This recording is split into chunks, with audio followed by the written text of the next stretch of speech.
Hari Om, everyone.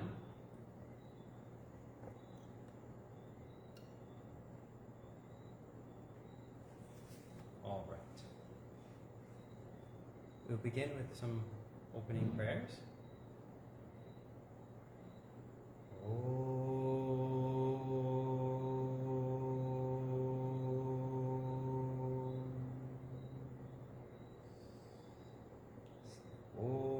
सदाशिवसमारम्भां शङ्कराचार्यमध्यमाम् अस्मदाचार्यपर्यन्तां वन्दे गुरुपरम्पराम् श्रुतिस्मृतिपुराणानाम् आलयं करुणालयं नमामि भगवत्पाद शङ्करं लोकशङ्करम् शङ्करं शङ्कराचार्यं केशवं बादरायणं सूत्रभाष्यकृतौ वन्दे भगवन्तौ पुनः पुनः समस्तजनकल्याणे निरतं करुणामयं नमामि चिन्मयं देवं सद्गुरुं ब्रह्मविद्वरम्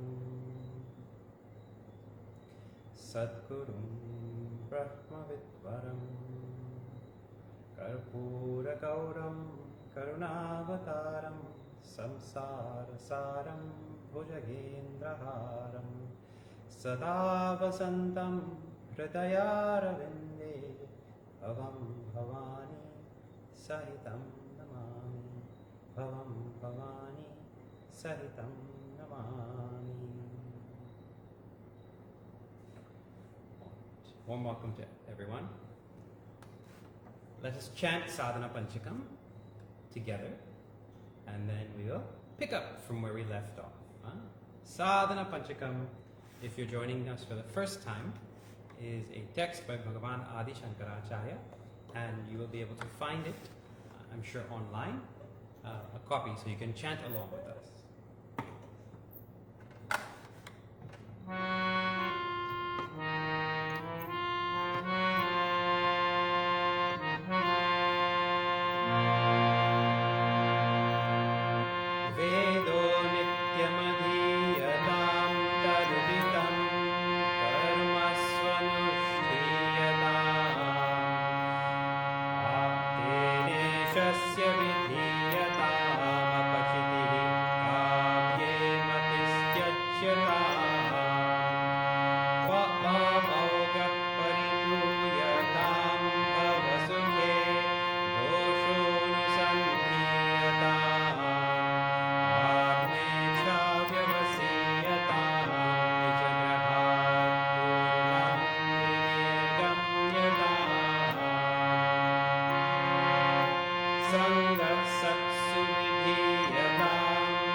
So where we left it off was in verse 3.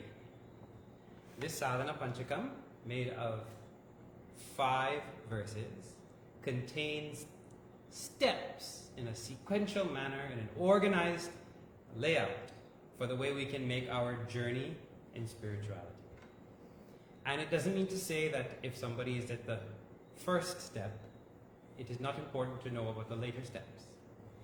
Many times our spiritual progress does not happen in watertight compartments. Actually, never it happens. All progress doesn't happen in watertight compartments. Evolution. So, we will be engaging in a higher practice a little bit while we are also engaging in this practice. Or, whatever practice we're doing here, we will infuse it with more wisdom, a change in attitude, that type of thing. And that very practice itself gains a higher meaning. So, it is not watertight steps. But each verse of the Panchakam has 8 sadhanas, spiritual practices. So the body of the text contains 40 different practices that really kind of categorizes the various stages of progress, or better yet, types of activities we have to engage in to remove the various blocks, or to provide the necessary sunshine for the evolution of the growth of the heart, to put it poetically, right? So this is what the text is all about. It will give a person who is been studying Vedanta for a long time a great guidance on how to become well anchored in their spiritual knowledge, and it will give novices like us a good pointer on where we have to go and allow us to refine our practice. Okay, where we left it, the sadhaka has now done so many initial practices and geared their life towards satsang and has sought out a teacher. They have sought out a teacher who knows the truth. Sadvidvan upasipyatam. And last time we discussed different qualifications to be a true guru of Upanishads, a true guru in Sanatana Dharma. And it doesn't have to do with the length of your mala, or the length of your beard, or how you wear your chandan, or any of that type of thing. The qualifications for a guru was Shrotriya and Brahmanishta. We discussed that, what all it means. Having found yourself with a great teacher, now what one needs to do, we just chanted also. Let us see. Sadvidvan upasripyatam pratidinam. So just check, you find that there in the 3rd verse. This is where we are, if you're putting numbers. Sadvidvan upasripyatam. Seek some guru in life and surrender. Pratidinam tat paduka sevyatam. That is where we are. And daily offer seva. So the topic of seva had just come up where we left it last time. Now, if a person is still not found someone in their life who they feel meets the qualifications of a true teacher, that is fine. The rule in scriptures is you really don't need to go out and find that teacher. When the time is right, that teacher will come into your life. I have seen it personally and in first degree with so many people. Everyone who is in our Vedanta course has their own story about how they found themselves seated now and listening to a great guru. So there are many live stories you can, if you look around of people, and they will all tell, the guru found me. Even if I was looking, left to my own devices, I would have never found. So there is a principle in the universe called Guru Tattva. teaching principle in the universe. And it is manifest all throughout, at all times. It is a tattva. It's something that is there reverberating in the universe. It is the same principle which makes the 4-year-old show the 3-year-old how he can step on the ledge of the cabinet to reach the cookie jar. What instinct is there in him to show the one down how he can reach for something higher? Huh? It is there. Or, the big dog in the house shows the puppy how to open the doorknob to get out of the cage. So throughout the universe there is a showing principle, demonstrating principle, teaching principle. And it is waiting for your qualification. That's the only requirement. And you don't know also, really speaking, how are we to be qualified to tell whether this great guru in front of us is realized? We won't know. You can't know. But you have to think for yourself and decide. Up until that point, each person has full choice. After that, having taken yourself, say, I will listen to this individual, like Arjuna says, that Shishyasteham Shadimam Tvam Prabandam. I am now your student. I've surrendered to you. You please teach me. After you say that, now the Guru can tell, okay, this is what is required of you. This you should do, and you should listen. Otherwise you won't get the benefits. But there's no requirement in Sanatana Dharma, this person has to take this Guru, or this person, if they don't have that Guru yet in their life, somehow the universe is not guiding them. No, there is a principle in the universe, and that manifests in our life as different teachers at different times, and at one point you get a great Guru.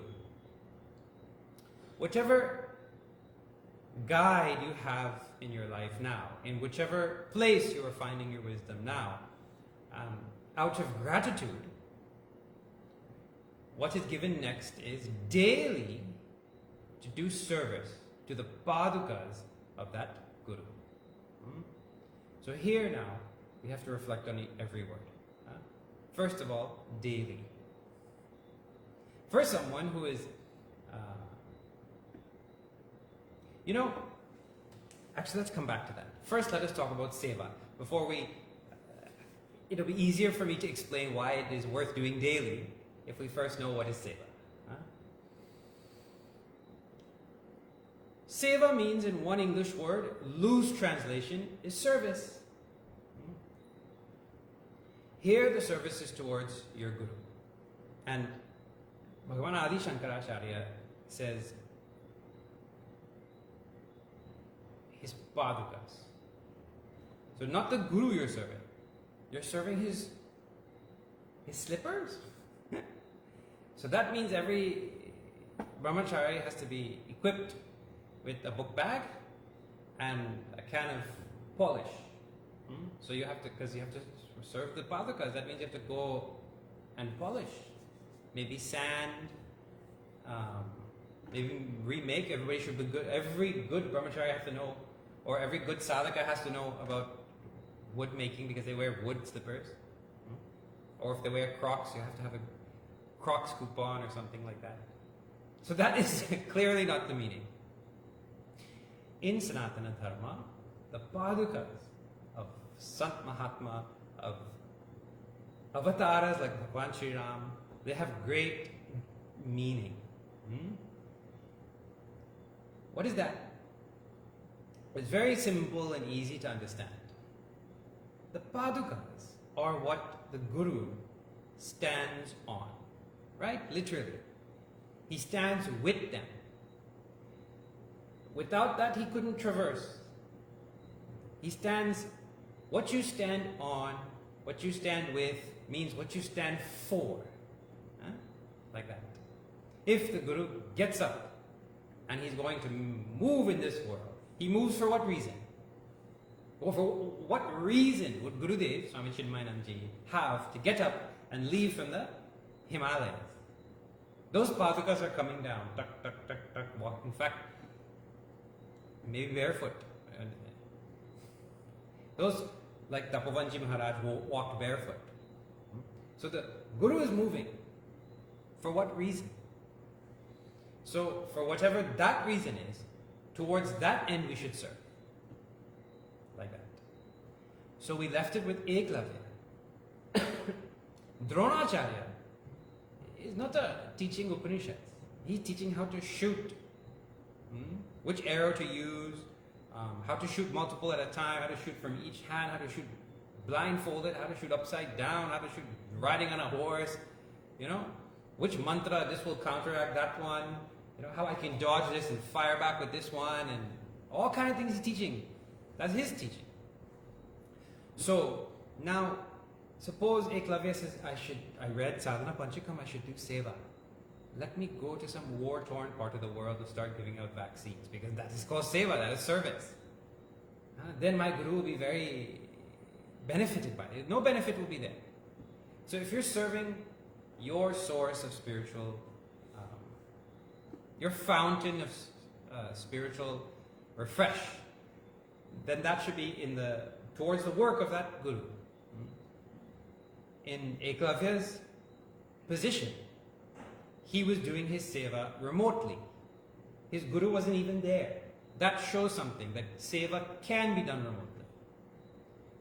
And many people in our Chinmaya mission, myself included, have not met Gurudev directly. Yet there is no limit on the possible seva we can do. So seva can be done remotely. First point, seva can be done remotely. Seva, first point actually was that seva should be in the line of what the Guru stands for, stands on. Dronacharya stands for archery, then that whole profession of warfare. Chinmaya Mission stands on the dissemination of knowledge to all and sundry, so they can be well equipped to grow in their own heart and become positive contributors to society. That's what we stand for, stand on. That's what Gurudev stood for. And the essential element in all of that was each individual transforming their lives by the study of Vedanta. Something that equips each person to be independent and happy and balanced no matter what, even if the sky falls. That type of teaching. So, service can be done like that. And service to Swami Chinmayanandaji, to Gurudev, is actually service to the Parampara, who we did remember at the start of this class. Because Gurudev's whole life was in service to Swami Tapovanji Maharaj. And Swami Tapovanji's whole life was in service to this Parampara. So, if you offer suppose you go to give a gift of gratitude, not a gift of gratitude, because seva is not a gift of gratitude, seva is a service. Suppose you go and you say, I want to offer a service to this ashram. Here you go. Here is a new stove, so you can cook. And that ashram says, no, but everything we do here is in service to Bhagavan Shiva. So then they put that stove on a plane and they ship it to Kailash. Because they have no thing of their own. So service, this is how service is viewed also in our tradition. At one time you're serving the parampara.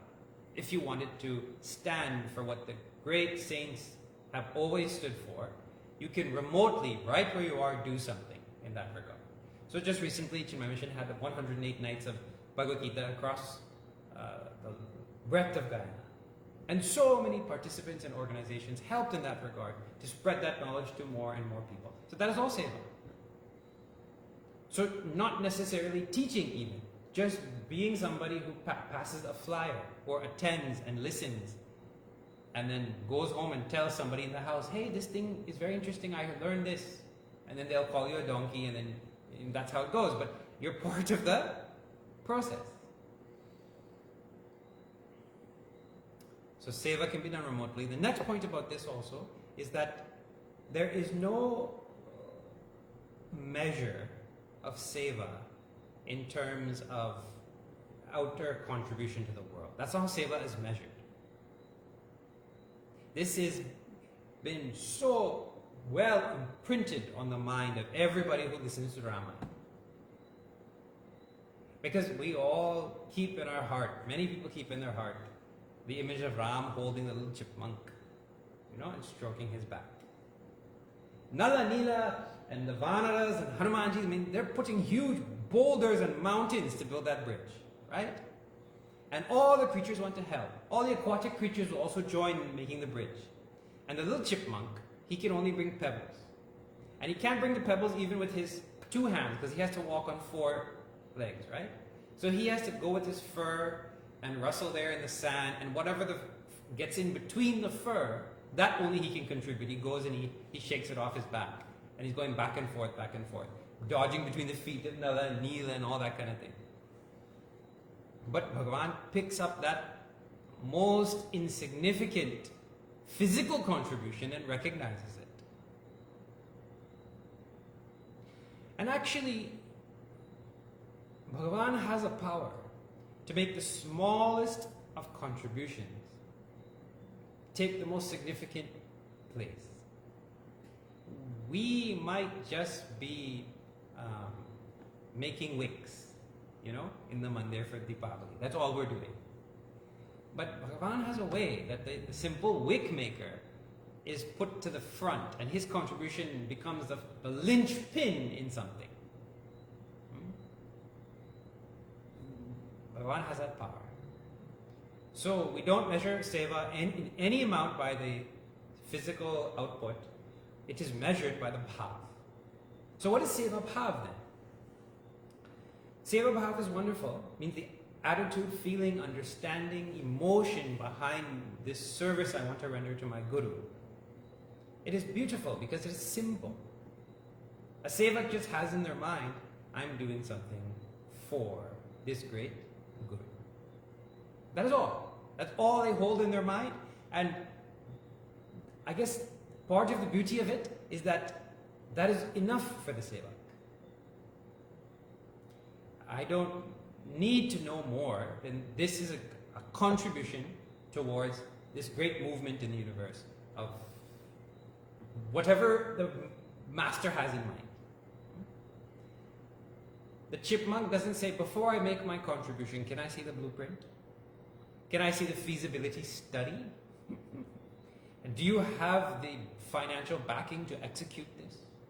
No. I'm a seva. I'm here to serve and make some actual contribution to move the file forward, whatever I can do. And I must make that contribution from my side.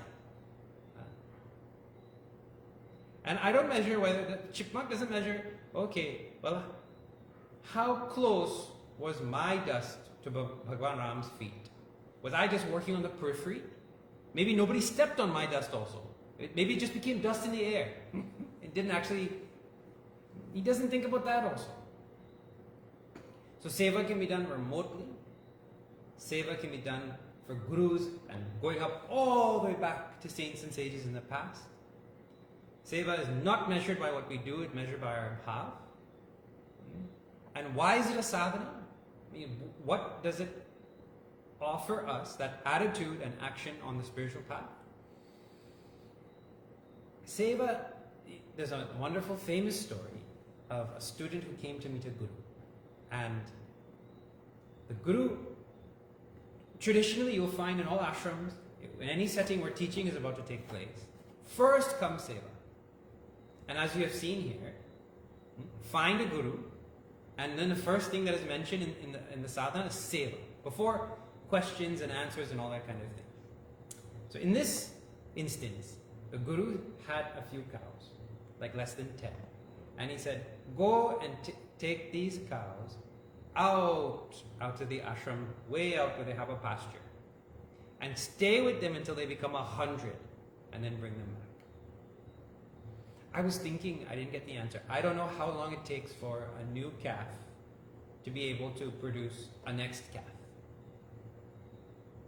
I don't know if it is a year or more. But for 8 cows to become 100, how many years it will be? And then you have to make sure that 8 doesn't become 5, 4, 3, 2. That is its own project. this real story happened, and then here comes back now, finally, after so many years have passed, this sevak of his guru with the 100+ cows now. He's coming back. Do you know, on the way back to the ashram, that Shishya got all the knowledge he came for. He did not even need to go and meet the guru and sit and learn and all that. That tells us about the importance and the power of seva in our evolutionary journey. More specifically, we can say seva removes the clogs in the communication between the guru and the shishya. Seva removes the inhibitions in the heart of the seva. Seva allows for the guru to understand the shishya and the shishya to understand the guru. If the guru has to pass down knowledge and the pipe is clogged, so you might have one of those huge black tanks up above, but when you open the tap down here, it's just drip, drip, drip. We have that problem in the ashram right now. You know that how can that huge fountain of knowledge be present, a connection be made, and at the end nothing be coming out? Seva removes the clog. So when a guru is there in your life, when this teaching is going on, and satsang is going on in your life, if transformation is not happening, it is only because of the clog. The removing factor for that is seva. That is its great role.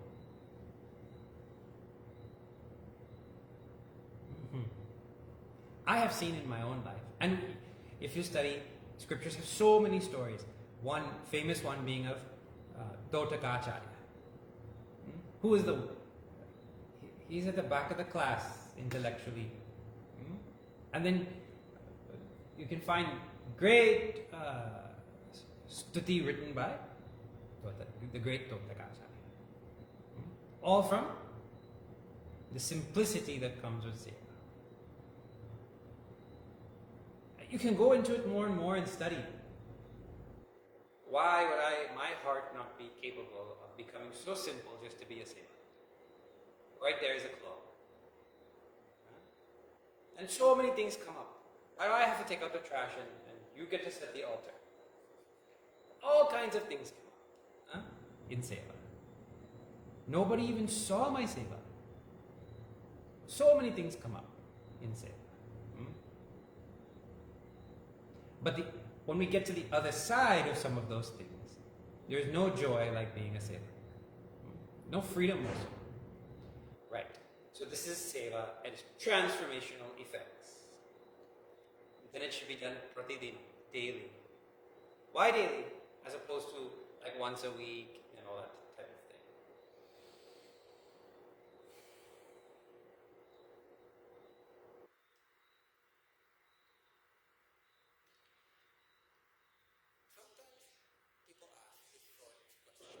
Like,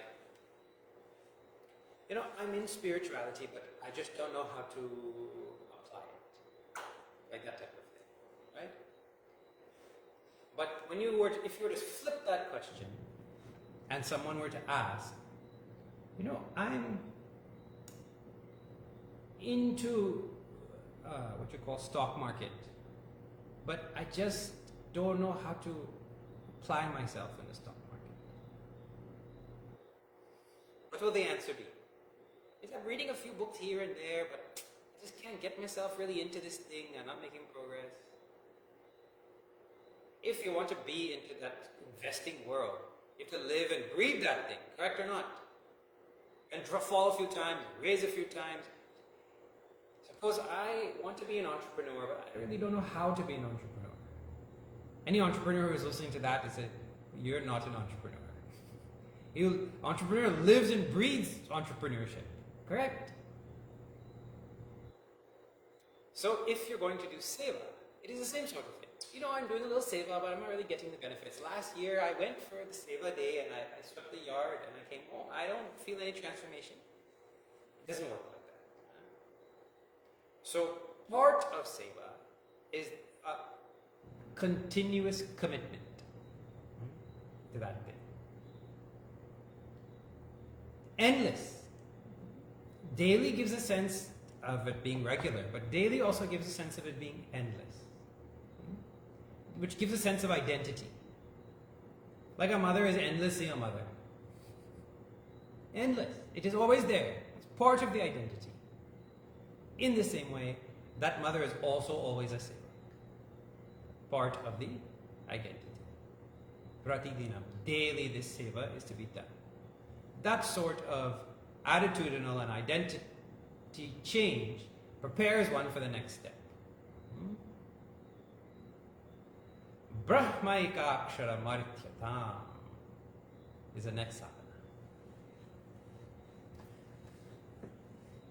Artyatam means find the meaning. May somebody seek the meaning, go deeper, understand what? Brahma eka akshara. That means the one imperishable Brahman, which is represented by the imperishable sound Om. Akshara being taken in two ways there. So study the meaning of Brahman, which is represented by the sound symbol Om. This is the next thing to be done. Bhagavad Gita also says, Om iti eka akshara Brahman. Om is that one imperishable representation of Brahman, symbol for Brahman. Now we switch into reflection on how Om is connected to Brahman. This is something that cowherd boy got on his way home. This is what he got the insight to.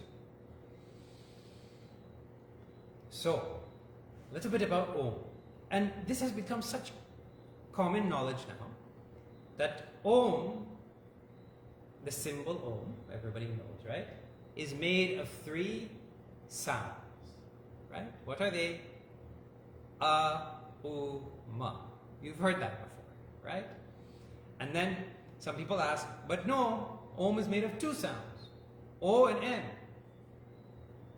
But that is a simple thing. According to rule of combination of vowels called vowel sandhi, A and U make O. Or every O has an A and U inside. Sandhi means how you combine vowels, which all languages have, especially in the Caribbean. Awaranguchu. Awaranguchu. Right? If somebody hears that abroad, all the vowels have been put together. Correct or not? So, it's just that in Sanskrit the rules are made. Okay, when these go together it sounds like this. That is all. So anybody from Guyana or Trinidad will know very well what is Sandhi. A and U make O. With U become with Chu. That's just how it is. This is how you speak.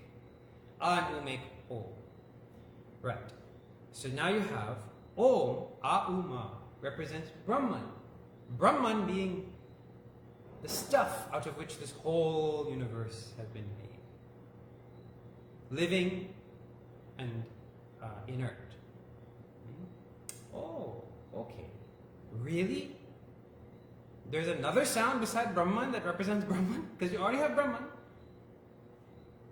So why you need Om? So you analyze and see. Om is that sound which has been designated in the universe for that thing, if you want, that vastu called, that nitya vastu, for the reality. Right? Okay.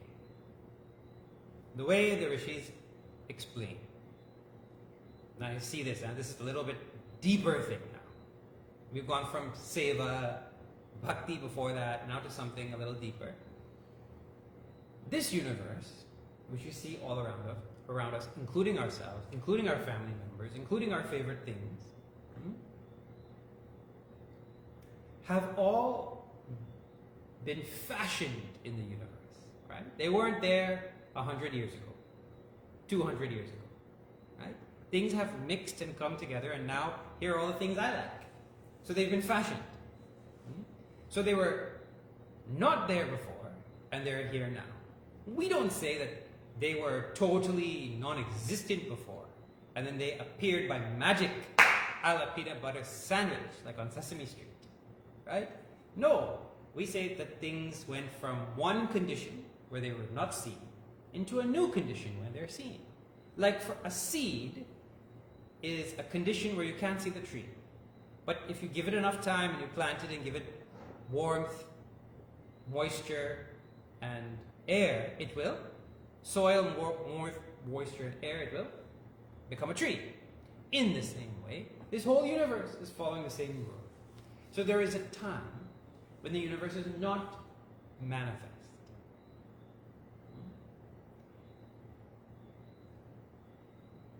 Everything goes through stages as it manifests, right? So the first stage of the seed is the sprout, correct? We know that because they say sprouts are very healthy, and many people have sprouts sprouting on their kitchen and all that. So you know before it becomes that big lentil plant, it's going to be a little sprout. It has to be that before it becomes the next thing, correct or not? Stages. The very first stage of the manifestation of the whole universe, the Rishis say, is in the form of sound. They've traced it back. In their own meditation, they traced it back. The very first manifestation is sound. Right? And that sound, because sound you can tell what it is Om. That is the very first manifestation. Om. Now, just as we have observed in the physical world, whatever is manifest first, in that, out of that, everything else comes. In the seed, from the seed, visibly we see everything else sprout. Right? From the contents of the Big Bang, every other thing has been manifest. It was there inside and it came out. So the Rishis follow that same sort of logic that science has observed when they're explaining to us from that Om now has manifest all other things. And just as we see that principle rippling through the universe, whether it be in the seed or whether it be from basic elements forming all things, so too in the very word Om, you find that the human vocal cords show very well that between A and Ma comes all the possible words you could say physically. Because is the most basic sound that can be produced by the vocal cords. It is the first sound that the baby produces with no effort. Just vibrate the vocal cords and you can say And when we don't know what to say, we don't want to be silent, we don't know what other sounds to make, we say what was I going to say? That's the first most basic thing. And the last thing, after you include all the different little clicks and boks and tuks we can make, the last thing we can do is use our lips. Lips closed. Pa, pa, ba, ba, ma is the last letter. Is the last sound we can make. And between a and come all the other letters. A, I, U, O, Au, Ang, Ha, Ta, ends with Ma. Right? Right. So the whole alphabet, every sound I have made thus far in this class has been produced between A and Ma.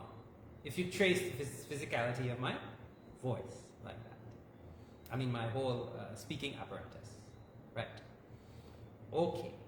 So in this way, Om includes all possible sounds. In which way? we can understand how between a and ma, you can make any other sound. It is the beginning and the end sound, and all sounds can go in between. Now one step further. Every thought that you and I think, actually it's a little too fast, maybe. Have you heard this truth about life? That you and I really don't experience each other. We only experience each other in our minds. I have never met you. Some of our sevaks, I haven't given you hugs. I've never hugged you. I've only hugged you in my mind. Because the world that I experience only through my mind. If my mind was not paying attention, I wouldn't have experienced you. You could have tickled my nose while I was asleep. But I wouldn't have experienced it. I will only experience it if I experience it through my mind. And if I don't have the capacity to feel the end of my nose, I wouldn't even know that happened. So the world I see is the world in my mind. The people I meet are the people that are represented in my own mind by my thoughts. I live in a world of my mind, as you do yours. And what I cannot see with my mind doesn't exist for me. I walk with a radar, and only what my radar can see exists. And you walk with your own radar, and only what you can pick up exists. Right? And whatever I have seen of you has been through my radar, and whatever you've seen of me has been through yours. So really the world we experience is the world in our mind. A big step. And from this there are many implications. Primarily being, the one primary being, as I see the world, so it is. Yatha srishti, yatha drishti, tatha srishti. So you see the world, so the world will be. Based on this principle. And the other deeper principle behind that, this is as an aside, is that we and I have not really met the world as it is yet. The world could be filled with an infinite reality. We don't know. We only know what we've seen with our mind. That's a deeper thing to it. But anyways, the world that we see in our mind is made of thoughts. But that is easy because the currency of my mind is thoughts. The currency of your mind is thoughts. And thoughts are nothing but sound. Thoughts are nothing but sound. Well, you think in a language or not? Yes, I think in language. I don't know which language you think in. If you think in English, or you think in your mother tongue, or something in between. Right? If you think in Gen Z language, you know the Gen Z will think in a whole different language. They use words that we don't even know. Skibbity something and all that, right? So they think the language is different, their world is different. Okay, but we all think in sound. We think in language, correct? So, I want you to think about that. It means make some sound in your mind now. Because that's all you can do if you're going to think. Okay. Amazing. So, you're a bundle of sounds to me, and I'm a bundle of sounds to you. And all those sounds are contained, because they're sounds, within the sound Om. And that Om is emanating as the first basic, all-containing sound from the reality. If all things can be reduced to sounds, including objects, the whole universe can be reduced down to sound. Like that. So the universe that I see in my mind is just a mixture of some very fleeting sounds and some more permanent sounds. That is all. The distinction is. Now, this is arthyata, giving meaning, discovering the meaning behind, finding the secrets within Om, which is none other than Brahma. This process, starts enveloping the whole universe in divinity. It starts connecting all the things I experience with divinity. That is what is meant by give meaning to Om, which is Brahman. Now, whatever the sounds may be, Om is imperishable. This sound might come and go, that sound might come and go, but the fact that Om was present and in it all possible sounds are there, that is imperishable. As long as something can exist, Om has preceded it. So Om is Aksharam, imperishable. Brahman is also imperishable. Right? This exercise of looking deeply into words and finding their meaning is an idea which is very much built into the whole language of Sanatana Dharma, Sanskrit. It is a little bit unintuitive for native English speakers because the words we learn, supercalifragilisticexpialidocious, you can't open that word and find anything. But you can open the sound Om and find so much meaning. Made of A, Uma, A being the first, being the last. All possible sounds are made. Sound which my thought is made of. Right? Brahman, also, the other word in this verse, when you open it, Brahat iti Brahman. Brahman is that which is infinite. So that infinitude idea is, the word Brahman is engineered out of the idea of infinitude. It packed the meaning in the word. We have some words like that, like calculator is meant to calculate. Dholak is meant to dhol. I don't know about harmonium. Harmonium is meant to make harmony, I guess. They're like they lucked out there with that one. Calculator is meant to calculate this sort of thing, right? But this is an inherent feature of all our words in Sanskrit. Give meaning to it. Find the meaning in Om. Now, we went very quickly over the different stages of analysis, and this is only one way that the A-Uma represents the universe. This is the analysis of sound, but it's also done through the three states of consciousness in other ways also. So there's more meaning to be given to it.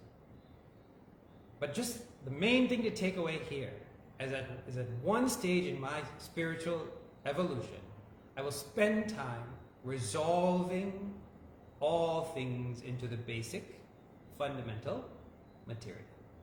Using my intellect to see,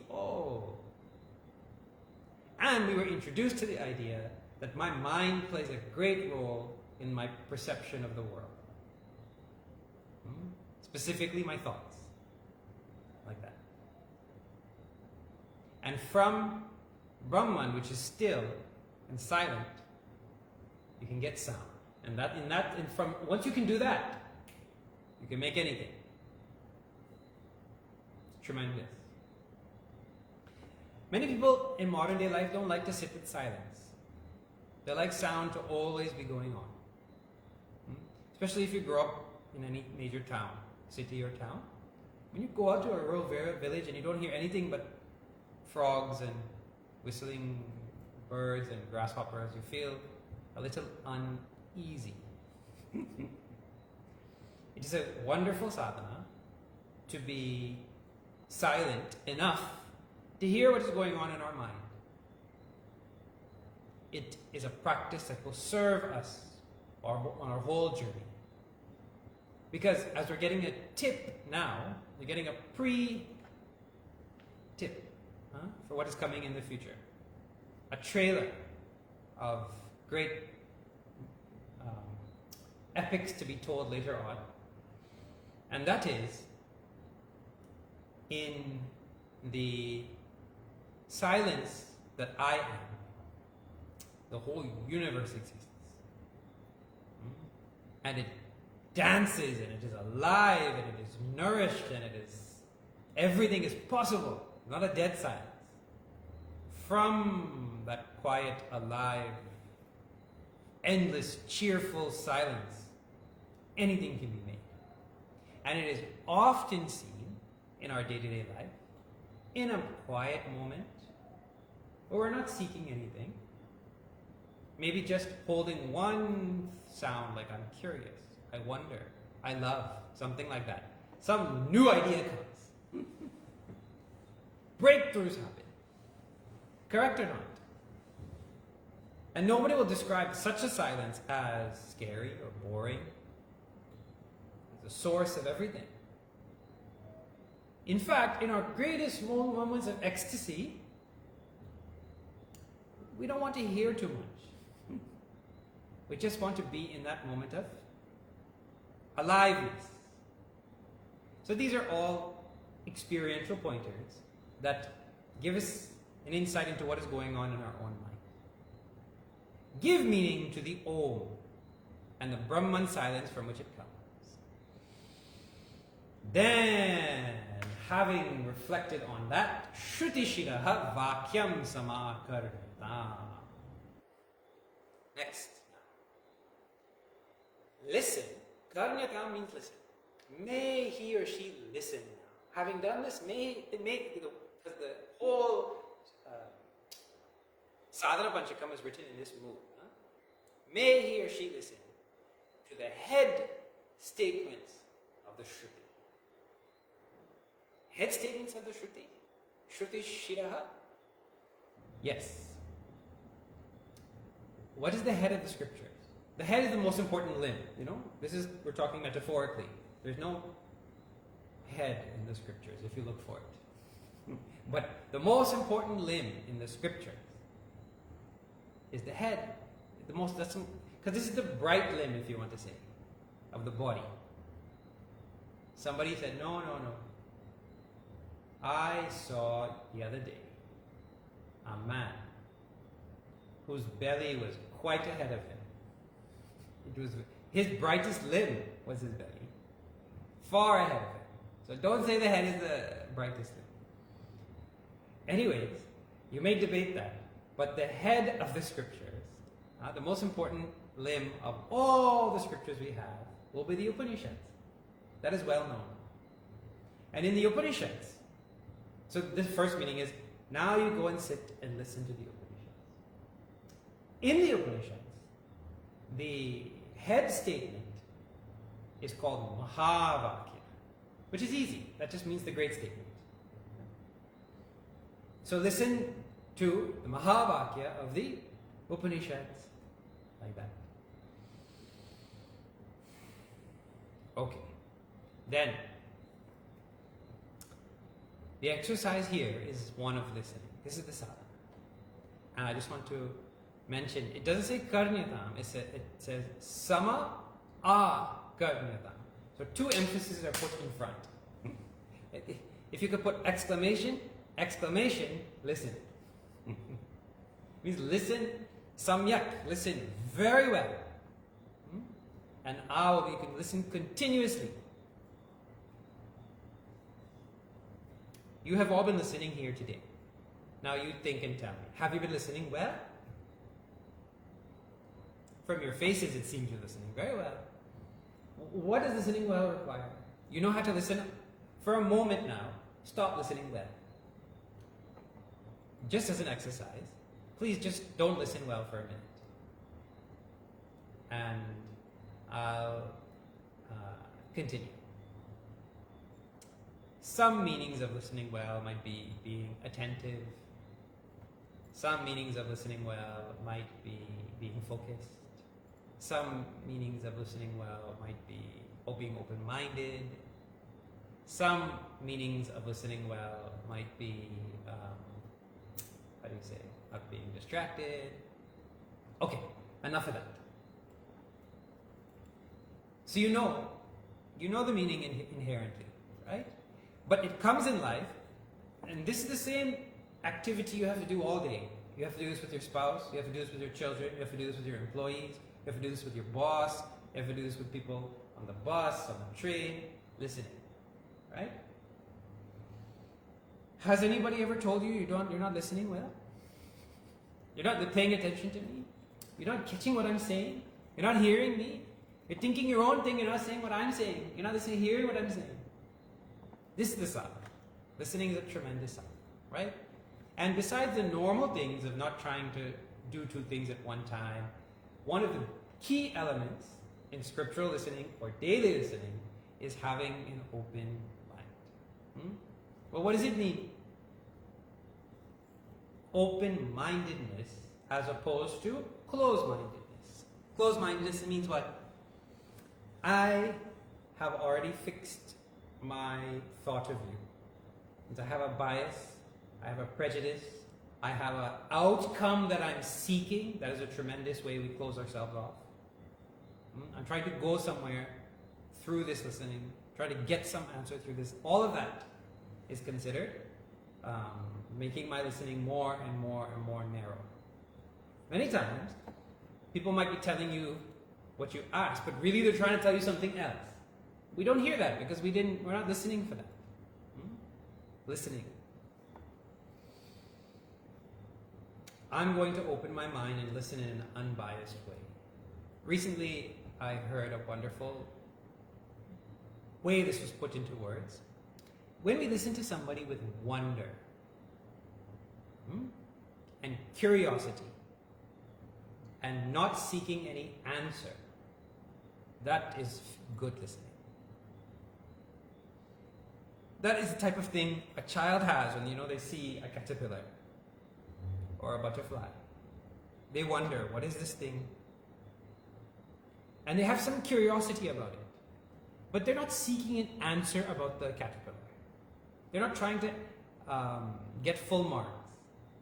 So there is an openness, a playfulness, a constant taking it from different angles, upside down, flipping it around, all that.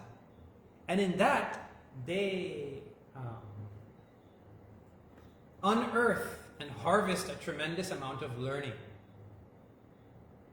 Such a mind, when it's listening, gets the most.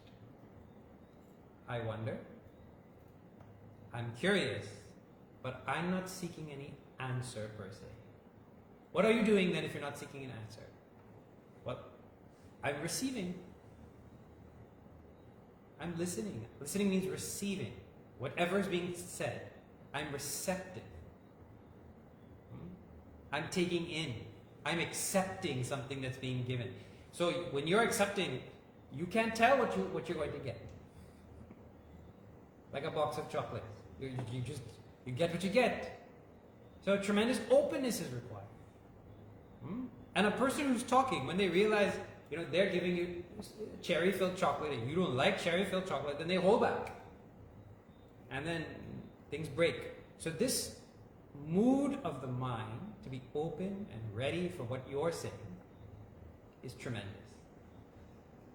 You learn things the other person didn't even know they were telling you. It is a big task by itself not to be biased. One husband was asking the wife. He was suspecting the wife, her hearing was going. So he said, honey, what's for dinner? No response. So he kept up a little closer. He said, honey, what's for dinner? Still no answer. So he came a little closer now, right behind her. He said, honey, what's for dinner?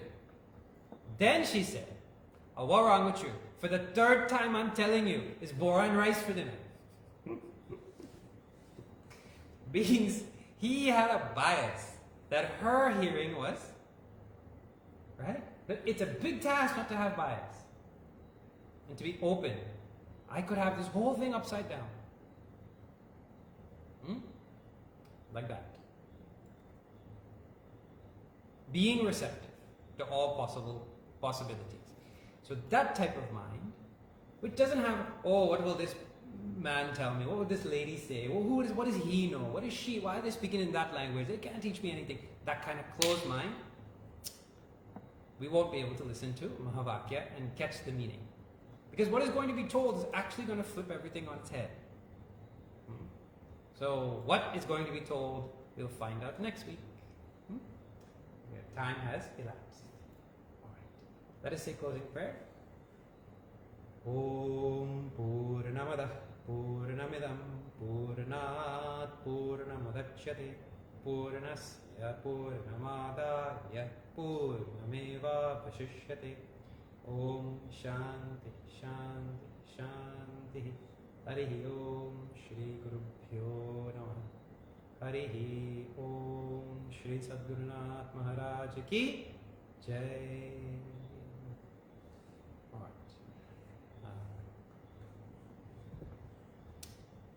Check out the Facebook page for upcoming announcements. A lot of programs are being planned in the mission. And Hari Om to everyone on Facebook. We'll see you next week. Those who are online, we can have our Q&A. Who are